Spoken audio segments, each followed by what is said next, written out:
Ние повикот го видовме на социјалните мрежи и одлучивме да формираме тим и да се пријавиме.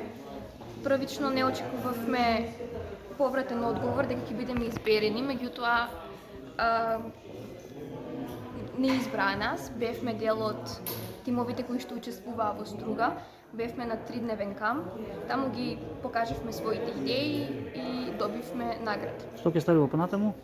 Понатаму не следува реализација на сето на кое што го имавме направени прототипно таму, кое што го имавме презентирано пред веќе искусни луѓе од страна на физика, хемија, биологија, сите науки и тие ни го имаат одобрено нашиот електростатски филтер и така понатаму не следува негова реализација. Рековте дека граѓаните можат веќе да го набават преку вас?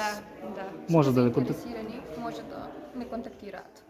Ние за реализација на проектот добивме време од 4 месеци, каде што одлучивме 5 филтри да бидат поставени, 2 на нашето училиште Методи Димитривски Брицо, еден филтер да биде поставен на основното училиште Свети Климент Охридски и еден филтер да биде поставен на Центарот за деца со попреченост. На мене многу ми се допадна надпреварувачкиот дух, кој што беше застапен на самиот камп.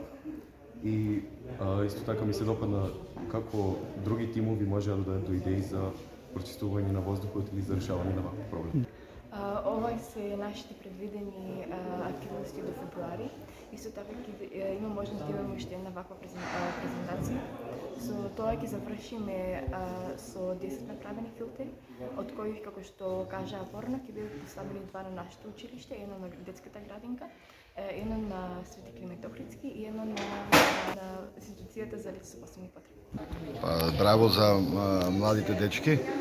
Баш ми е мило што измислиле нешто за да се намали загадувањето. Сите знаеме, спомнаа и самите деца, ученици, дека 90% од загревањето на нашите домови од дрва, но не се користи дрва, туку се користат секакви материјали кои знаеме дека се ставаат текстил, пластика, кои испуштаат токсични материи, а тоа штетно влие врз сите нас.